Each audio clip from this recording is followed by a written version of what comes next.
October is Breast Cancer Awareness Month. Joining us in studio this morning is Rachel Stone, lead radiology breast navigator at the Really Healthy. October is Breast Cancer Awareness Month. What steps are you taking to spread? We have the patients, we make like little announcements so that patients are aware that October is Breast Cancer Awareness Month.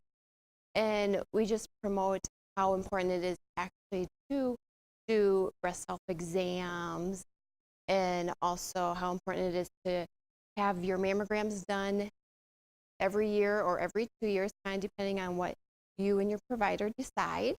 And also just kind of keeping aware of your own body and if there's just And what would be a good time to start getting?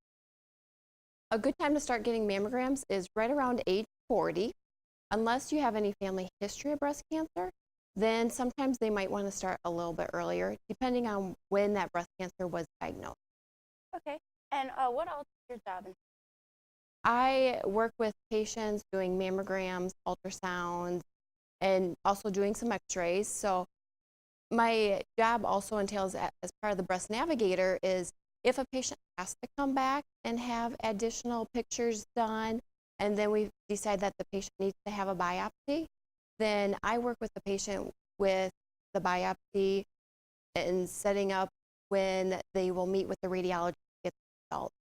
And then after that, if the results come back and they need additional things done, then actually we'll be with them when they have the additional appointments with some of their providers. Okay. And being around the disease as you are, what kinds of experience have you had with patients? The experience I have had is whenever anybody is diagnosed with breast cancer, they're very scared.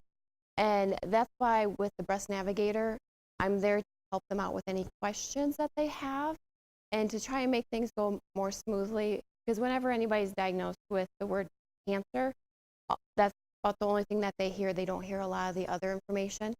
So after they leave, they can always call me back and ask more. And what kind of procedures are used to help treat?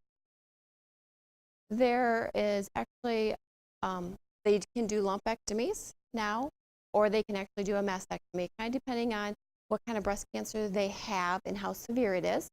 And also even the patient's preference. I mean, some people just want both their breasts removed, some want just one breast, and some people are like, they don't want much done, so they just want just a lumpectomy. And then how many women suffer with this? About 1 in 8 in a life. So as you get older, you're at a higher risk of breast cancer, and actually even men can get breast cancer. It's not as common, about 1 in 100,000 can get breast cancer, but otherwise women it's 1 in 8. Okay, and thank you for joining us today, Rachel. We'll be right back after this break.